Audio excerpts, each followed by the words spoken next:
શું તમે જાણો છો કે વર્ષના માત્ર 20 રૂપિયા એટલે કે રોજના ફક્ત 5 પૈસામાં તમે 2 લાખનું સુરક્ષા કવચ મેળવી શકો છો? તો ચાલો ભાસ્કર એક્સપ્લેનરમાં આપણી સુરક્ષા એટલે કે કેન્દ્ર સરકારની પ્રધાનમંત્રી સુરક્ષા વીમા યોજના એટલે કે PMSBY વિશે જાણીએ.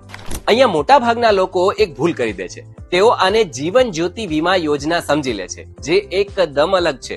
20 રૂપિયા વાળી PMSBY ફક્ત અકસ્માત સામે સુરક્ષા આપે છે, જો કે 436 રૂપિયાની PMJJBY કોઈ પણ કારણથી મૃત્યુ સામે સુરક્ષા આપે છે. પણ એક મિનિટ, બની શકે કે આ 20 રૂપિયા વાળો વીમો તમારી પાસે પહેલેથી જ હોય અને તમને ખબર પણ ના હોય. તમારું બેંક સ્ટેટમેન્ટ કે પાસબુક ચેક કરો. જો દર વર્ષે મે કે જૂન મહિનામાં PMSBY ના નામે 20 રૂપિયા કપાયા છે તો અભિનંદન. અને જો નથી કપાયા તો હવે આવે છે સૌથી 3 જરૂરી એક્સપર્ટ ટિપ્સ, જે તમને બીજે ક્યાંય જાણવા નહીં મળે. સૌથી પહેલી અને સૌથી મોટી છે એક ભૂલ. જો મે જૂન મહિનામાં તમારા ખાતામાં 20 રૂપિયાનું બેલેન્સ નહીં હોય તો પ્રીમિયમ નહીં કપાય અને તમારી પોલિસી આખા વર્ષ માટે આપોઆપ બંધ થઈ જશે. એટલે કે એ સમયે અકસ્માત થાય તો કોઈ પણ લાભ. આખો વિડિયો જોવા માટે ડાઉનલોડ કરો દિવ્ય ભાસ્કર એપ.